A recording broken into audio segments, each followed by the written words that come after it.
Hello, everyone, and welcome to the Dissenter Weekly for August 6, 2020. I'm Kevin Gosztola, managing editor for Shadowproof.com. This past week, we celebrated our 5th birthday at Shadowproof, so we're glad to be here doing this show. It coincides with our birthday week, and we're so happy that we have so many of you who support what we're doing. Before we get rolling on our whistleblower stories for this week, Brian has a few things for you. Hello, everybody. Just wanted to remind you to please follow us on Twitter and Facebook and make sure that you're subscribed to us on our YouTube channel, where you get a lot of alerts for these shows that we do every week and other programming. And like Kevin said, it's our 5th birthday. We are raising money for freelance journalism, building our budget back up after publishing a whole slew of wonderful reporting over the last several weeks. So if you can chip in a couple dollars, every little bit helps. We're 100% reader funded. Just go to shadowproof.com/donate. Thank you for that. And let's just dive right in here. This is a story that you published this week, Kevin. Dissent channels widely viewed by federal employees as risky waste of time. Tell us about this story. Yeah, and if you go to dissenter.substack.com, you can read this newsletter. It's a companion to the show. And one of these stories I did for the past week was on this report from the Project on Government Oversight, or POGO. And they looked at dissent channels, which I have to admit I was largely unfamiliar with as something that exists in the federal government. Now, I realize now that the State Department has gained some notoriety over time because diplomats have historically, over the last 25 to 30 years, used the State Department dissent channel to register their discontent with some diplomatic relations, activities, and foreign policy choices that the U.S. government has engaged in. But primarily, dissent channels exist separately from whistleblower protections, which is partly why I had ignored this. However, this is a means in which people can say that they have a policy difference with their superiors. And so the dissent channels that POGO looked at were in the State Department, they were in the Nuclear Regulatory Commission, at the Energy Department. They looked at a center within the FDA. And so these different places, and they also looked at the United States Agency for International Development, which I often see as this organization that has been a front for our meddling in Latin America. So I imagine there's a lot that they could see. I mean, USAID was responsible for Cuban Twitter, which was something that the Associated Press covered a few years ago, and some other destabilization or meddling efforts in Cuba. So they work on these programs that allow us to insert our agenda into countries. And so this dissent channel report that POGO put together concluded that many of these employees view the dissent channels as a waste of time, and that they could not come up with examples where going through the dissent channel had actually resulted in some kind of serious reconsideration of policies. And for people who were going through those channels, they felt like they were risking their careers and or that they faced retaliation and consequences later. And so I thought that this falls within the realm of what I talk about when I warn against going through proper channels. Those proper channels should work. And in a perfect government that did care about dealing with the fraud, waste, and abuse and systemic corruption, you wouldn't see such a crackdown on whistleblowing internally. But they have an example in their report that they describe where an inspector general got the name of a whistleblower, and time again, you see these examples where someone going through these channels ends up becoming the target for a prosecution because they raised their voice. Now, one thing that I do think all of this is really good in the work that POGO did. It fills a gap in knowledge, as I was saying. One thing that they do recommend that I believe is a great recommendation is we see that policy differences are not really covered by whistleblower protection.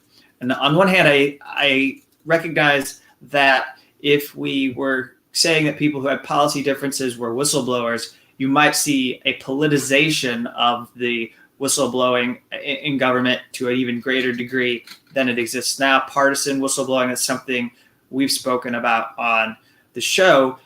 However, by not having protections for going through dissent channels, if you say you oppose policies, those people now are vulnerable to retaliation, including termination from their job. And so there needs to be something there so that people can raise their voice and know that using those channels is not something that's going to lead to retaliation. There's much more detail in this report, but we'll stop there for right now with that story. Thank you, Kevin.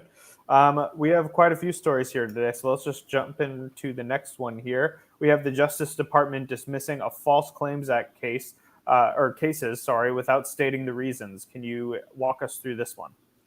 So this was something that Senator Chuck Grassley, a Republican senator, on National Whistleblower Appreciation Day, or connected to his speech around National Whistleblower Appreciation Day, he raised this issue, and he's working on legislation that would amend the False Claims Act or clarify this matter so that it was no longer a problem for whistleblowers. And yes, I said Chuck Grassley.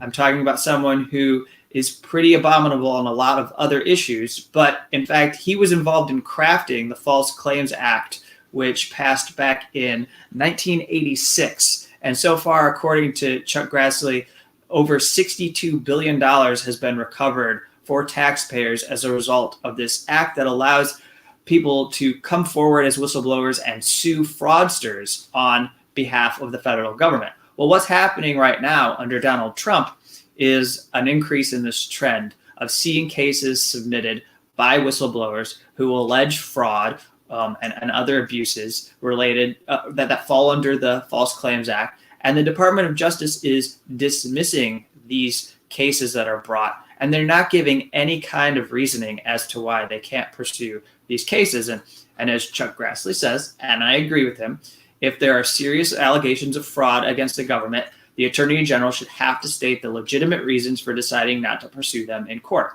That's just common sense. I think it is just common sense. And so he's proposing a legislation that will remove an ambiguity that has been taken advantage of by the Trump administration.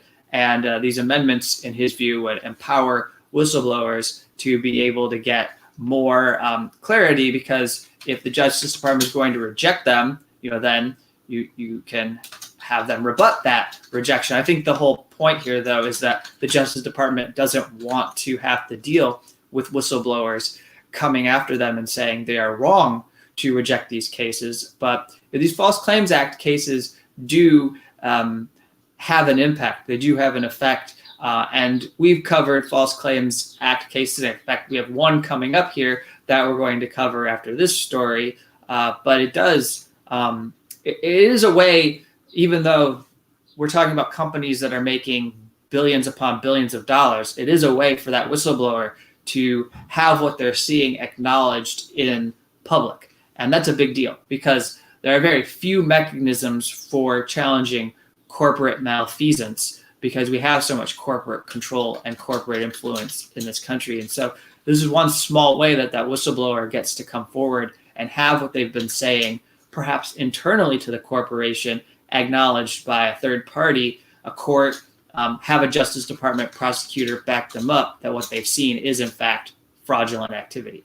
Thank you. Yeah, let's move on to that next story here. We have fake small businesses exposed by whistleblowers received COVID-19 federal loan.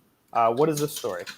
And so there's this fake small business that POGO, again, the Project on Government Oversight, highlighted. There's a company called Atlantic Diving Supply that obtained a Paycheck Protection Program loan. So this is something that we have covered over at Shadowproof. We did some reporting about how some of these loans went to corporations, or actually went to Congress people. Members of Congress were getting them for their own businesses. I encourage you to go read that. That was done as part of our freelance journalism that was funded through a relief fund that we put together for journalists back in May. And so this is a critical issue, this abuse of obtaining these loans. We've seen other companies reported. And so they got a loan worth between $2 million and $5 million, apparently. And I guess they claim that the current economic uncertainty made this loan request necessary to support ongoing operations. But Atlantic Diving Supply is actually the 24th largest federal contractor as of 2019 and they provide equipment to the U.S. military, and they also provide equipment to the Department of Homeland Security. This involves everything, according to POGO, from weapons to drones. And there's also a lawsuit that they've been involved in that is a False Claims Act lawsuit, and it involves fraud. And they recently settled this suit.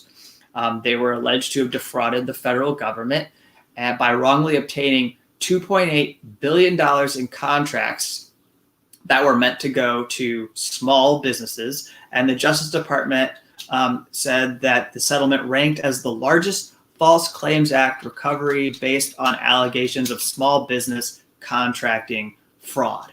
And so this is an example of what we're talking about here when we say that we need to have a tightening of the law so that there isn't ambiguity for the Justice Department to get out of giving people reasons, giving whistleblowers reasons why they're not going to pursue lawsuits. Because you're taking money, in this case, money that should have gone to small businesses. I suppose you're able to compensate for that by pursuing a False Claims Act lawsuit against them for going after money that shouldn't be available to a corporation that can do just as well on its own.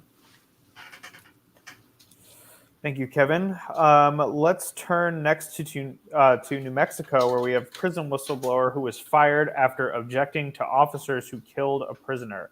What happened here? Yeah. This was our exclusive story for the week over at the Dissenter newsletter. If you were a subscriber, you were sent the full details on this. And to quickly give a brief description of what happened, Sharon Baca Herrera was a staff person at the Bernalillo County Metropolitan Detention Center in New Mexico. And she watched video of a man named Vicente Villela, who was 37 years old. He was killed by a staff. He was killed by the officers, correction officers. There's video that was released of it. I presume it's similar to what she viewed. And they're in riot gear, responding to him having some kind of a medical issue. I think he was going through some kind of drug withdrawal. That's the background. And he cried, "I can't breathe." The officers were pressing on him. He was lying down on his stomach, still in shackles, complaining about distress, and ultimately died because he suffocated. And they ignored his requests to get off of him so that he could breathe. And this complaint was filed by Sharon because she ended up being terminated by this facility, and she alleges that the officers who were involved in killing were boasting about killing inmates, that she brought this to the supervisors and complained about what was happening, and then eventually, instead of responding to her allegations, they decided that she was not a good fit that was their words, that she was not a good fit for the Metropolitan Detention Center, and so she was fired from her job, and she's seeking compensatory damages, back pay, double back pay, and seeking other damages related to the emotional distress that she incurred from going through all of this, the damage to her reputation that she's had to deal with from going through this. And this, to me, is we have another story that we're going to get to here about this. So I'll withhold a larger statement that I have to make about how her story fits into police and prison whistleblowers. Yeah, let's turn to Miami Beach next. We have the police department there cleared a cop who punched a man and punished the whistleblowers who exposed the video. Sounds about right. What is this story? Yeah. For the cynical, you won't have any, it's not like you'll be like, oh, I can't believe this is happening.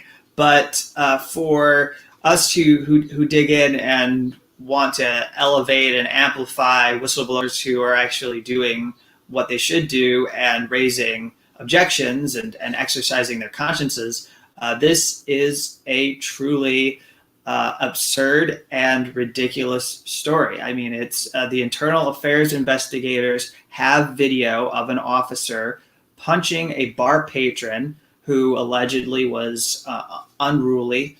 Everyone has their own drunk experience stories, knows how people can get when they're under the influence of alcohol. Be that as it may, I'm not sure that that's a valid justification for cold cocking somebody in the face, as this officer was apparently captured doing, this Miami Beach police officer. And so Alfredo Garcia in the department received a written warning because he, quote, produced and distributed an unauthorized version of recordings from his body camera.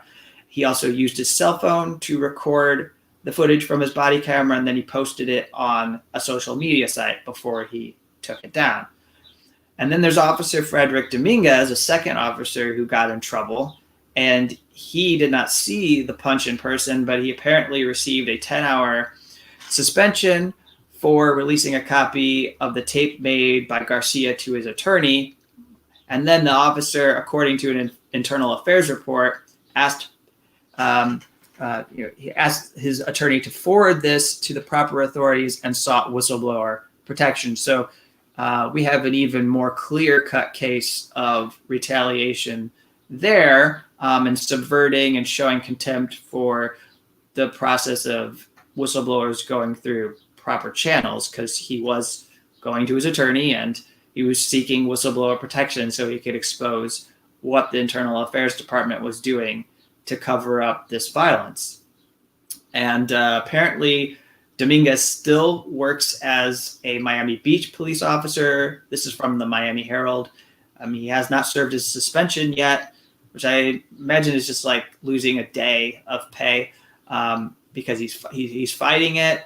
And again, whistleblower protection. He applied for whistleblower protection and he was not given it. So I think the larger thing to talk about here. Oh, by the way, it was determined by the Internal Affairs Department that the officer who punched the bar patron actually used a, quote, proper amount of force, end quote. So in that case, so he's fine. So there's nothing we're going to do about the person who cold cocked the bar patron. But let's deal with the other people, the whistleblowers who had something to say about this violence and objected to it and felt like that's not something they would do normally in the line of duty. And I think we've arrived at a conversation that we should have here, because it's been popularized by various media outlets that we need to elevate these good police whistleblowers. We need to do more to make it so that they can expose what these systems are doing, what policing is unfolding, what's happening in prisons. And I don't think that that's a negative thing, but I believe that both of these cases raise the issue of whether that's going to be good enough to reform these systems. And I also think it's unfair to these individuals to expect them to be the martyrs who carry this on their shoulders and ultimately bring about these reforms that you imagine are possible because they are blowing the whistle. I just don't think these systems are going to stop being brutal and cruel because one or two whistleblowers from various departments throughout each, if let's say we had one whistleblower from every department or agency in this country that came forward. Well, if all of them sacrifice themselves, I just don't think we're going to see the kind of meaningful changes that we need. And so this idea that people are just going to step forward and speak up, and then we're going to prevent future George Floyds or Sandra Bland's or Ahmaud Arbery's or whatever, and obviously that was a vigilante person who killed Ahmed. But the idea that we're just going to see these people step forward and then it's going to change the culture is something that has to be put down.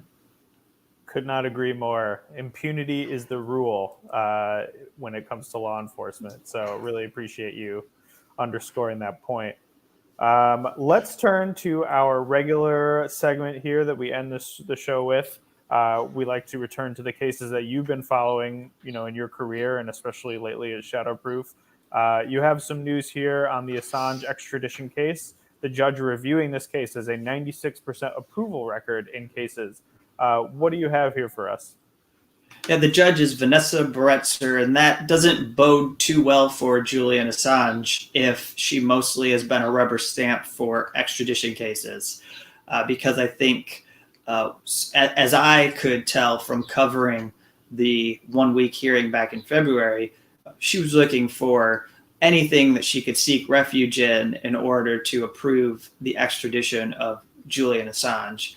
And this just shows how she operates as a judge. This comes from Declassified UK. Some friends over there, Matt Kennard and Mark Curtis, they do fine work over there trying to expose the national security state inside of the UK.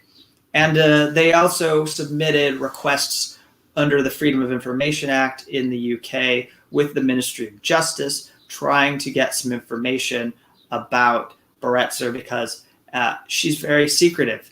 There's very little public information available about her. She has been a solicitor since 1994. She's been a district judge since October 2011.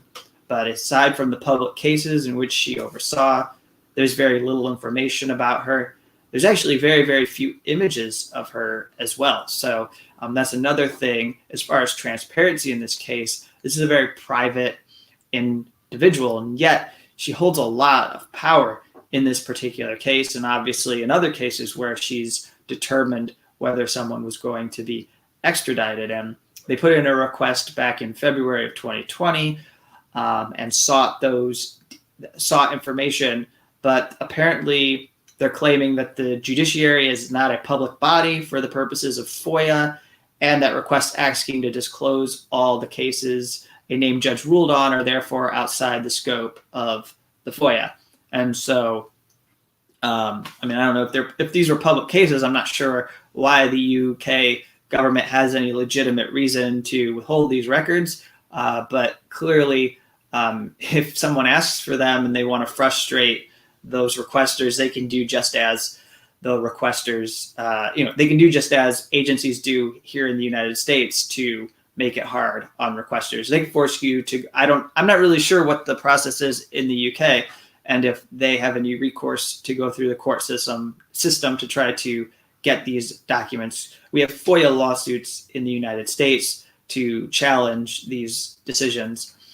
So I'll follow this and see what happens. I'm interested as a journalist covering this case because this is basic information that would be helpful and provide crucial context to what Vanessa Baretzer is doing as the judge overseeing this case. So I think that obviously I am a supporter of more transparency of what's happening with Vanessa Baretzer than to allow the UK government to keep her record of ruling on cases secret from the public. Thank you, Kevin. Those were great stories this week. Do you have any sort of final thoughts, anything you want to leave folks with before we check out for the week? Yeah, it's been a busy week. Like we said at the top, we've been celebrating this 5th birthday.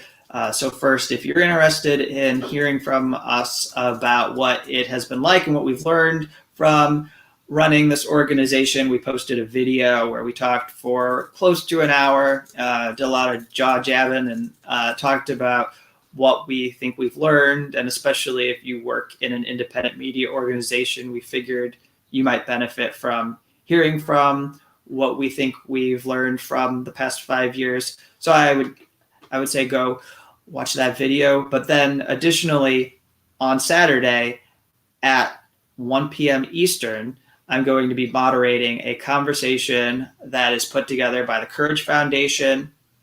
This organization has been doing a lot of Assange defense advocacy work, and Barry Pollock, who is Julian Assange's attorney in the U.S., as well as Jeffrey Sterling, a CIA whistleblower who was convicted under the Espionage Act, and Lori Love, a UK activist who successfully defeated an extradition request from the United States, are all going to be on the panel, which I'll be moderating. I'll be bringing my own background covering Chelsea Manning and following the Julian Assange case to this conversation.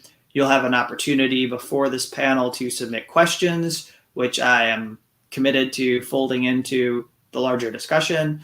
So if you're not doing anything else on Saturday, and we still are living under a global pandemic, so I imagine you aren't doing that much on a Saturday. So maybe I could convince you to put your trip to the grocery store, push it to the end of day on Saturday, and stay home and watch this panel.